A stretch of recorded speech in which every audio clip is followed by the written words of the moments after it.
Kelsey hopes to continue the success she's had over this last year. It's been a busy one for her. She's won 2 NCAA titles and those 2 Pan Am gold medals just last week, but she's got bigger and better things set on her schedule, the 2016 Summer Olympic Games in Brazil.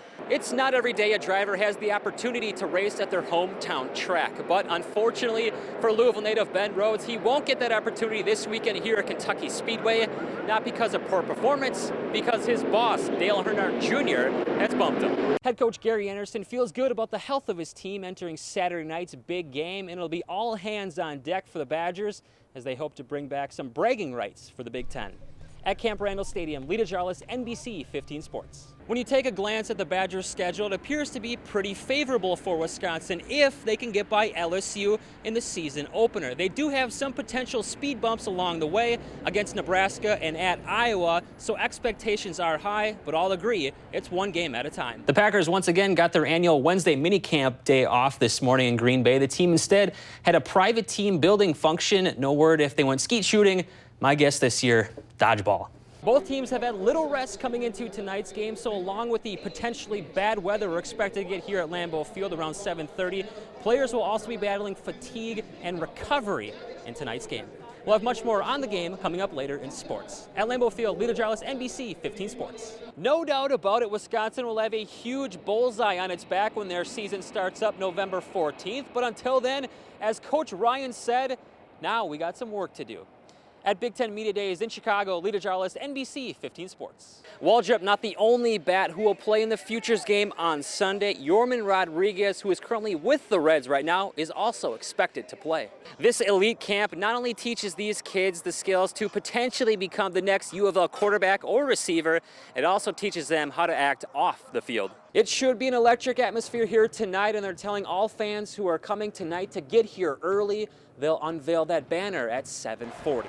At the Kohl Center, Lee DeJarlais, NBC 15 Sports. Questions swirled all week about the Packers' lackluster performance on offense in the first 3 weeks of the season, but on Tuesday, Aaron Rodgers told Packer Nation to relax. It's still early. Then today, Rodgers goes out and lights it up, throwing for 4 touchdowns and 302 yards. Last night, it appeared the Brewers would move to at least 3.5 games up in the division, but as we found out once again yesterday, never count your chickens before they're hatched. Unfortunately for the Packers, they'll leave Lambeau Field here on Saturday. They'll head up to Minnesota to take on the Vikings. After that, though, they're back here again for 2 more games just after Thanksgiving, where they'll hope for some good home cooking. At Lambeau Field, Lee DeJarlais, NBC 15 Sports. Tonight will be a great first step for Wisconsin in the race for the conference title. That being said, Coach Sheffield said earlier this week, the most important thing coming out of tonight's game isn't winning, it's improving. At the Fieldhouse, Lee DeJarlais, NBC 15 Sports. 2009 was the last time Wisconsin played Duke, upsetting the Blue Devils at the Kohl Center. Tonight is the much-anticipated rematch. Both teams are ranked in the top 5. Both are 7-0, and both have coaches that are at the top of their games, respectively. One of the best basketball players I've ever seen in my life. It was so hard to defend her. She was always the one that you never wanted to play against, but you always wanted on your team. Well, the Wildcats got that wish as Nettles Bay transferred to Verona late last year. All of us were so excited that she was going to come because she was like West team, and like it was just amazing. Things were looking bright in Verona, but before Ebony could even don a Wildcats jersey, she was dealt some unexpected news. She couldn't breathe, and they found a collapsed lung. Then the unexpected hit Ebony on October 3rd, 2013. She was diagnosed with cancer. Immediately when you hear cancer, you think like of dying, and you just think of the worst. Yeah, it sucks, but it's beatable. I couldn't feel my heart, like my heart just start pumping. Yeah, I couldn't do nothing but just hold her and just pray and just tell her we're gonna beat this. Shock, because she's a 16-year-old, kids like that don't get cancer. No one you know gets cancer. It's always somewhere else. And so the fight began, and like anything done with passion, Nettles Bay has not only pushed through the chemo and radiation, she has continued to play the game she loves so much. When I first got diagnosed, they said that it would be hard for me to play basketball because I'd be too weak, but then I told them like I have to. We were, inspired that someone going through something as serious as this was willing to fight and play with us. I'm thankful for it because it's saving my baby's life. You know, her playing basketball, her still finding her strength and believing in herself that she can beat this. As Ebony faces the biggest fight of her life, she hopes her most meaningful win isn't against Parker, LaFollette, or Middleton. It's against the disease that is threatening her life. It inspires me to like want to beat it more and like be stronger because I know that there's like people looking up to me. I look at her and some days I be in tears because I need her. She's just a beautiful person. She's my hero. She's very inspiring to others. I just be glad when we beat this.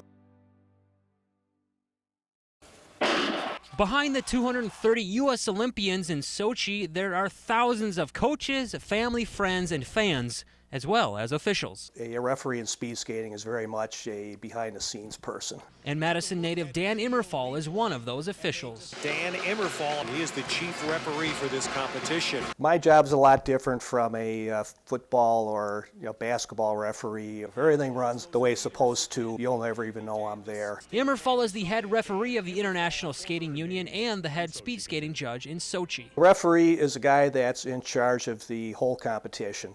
First and foremost, everyone follows the rules. And take it from Immerfall, he knows what it's like on the world's biggest stage, dating back nearly 40 years ago. So the time to beat now, 39:17. Immerfall was an Olympic athlete himself, making 3 speed skating teams for the USA. I was pretty fast and decided I would like to try skating. They are racing against the clock. And did well. Years later, I was at the Olympics. And in the blue, on the outside lane, Dan Immerfall of the United States, and there they go. You can't imagine the excitement unless you're actually there and you're actually competing in it. And this could be the best race of the day. I can remember how nervous I was approaching the starting line, and I can remember every stroke that I took, how I set up the first turn, how I set up the second turn, who I raced against. And look at Immerfall's time, 39:54. And of course, something Immerfall will never forget, winning a bronze medal in the 76 games in Innsbruck.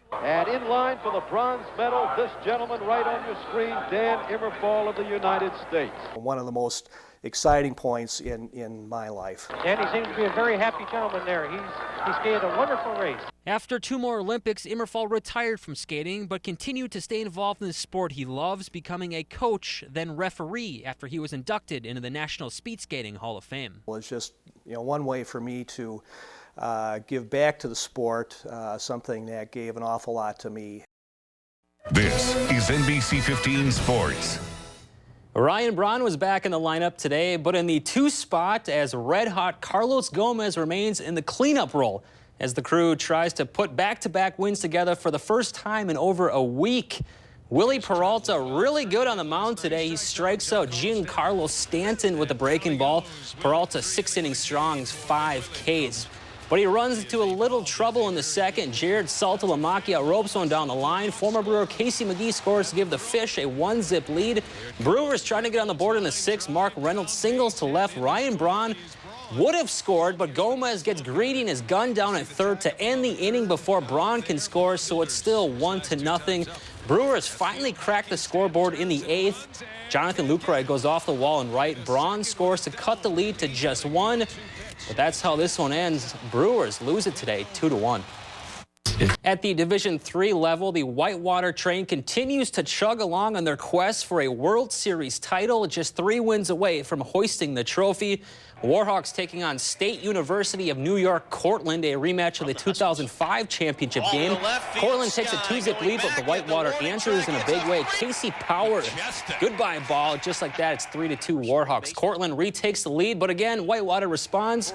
Mike Miro rips a shot to left, 2-run score to give them a 5-4 lead. Right now, the Warhawks and the Blaze are tied 6-6 in the 7th inning. Winner of this one plays St. Thomas tomorrow at 7 o'clock.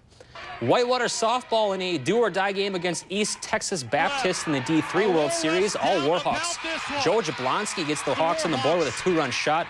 They're up 2-0 after 2. Jablonski does it again in the 4th. A deep shot to left. It just clears the wall. UW up 4-0. Very next batter, very same result. Sammy Seaman, goodbye ball game. Warhawks shut out East Texas Baptist 5-0 to stay alive. They'll get Tufts University, the defending national champs, tomorrow at 2:30.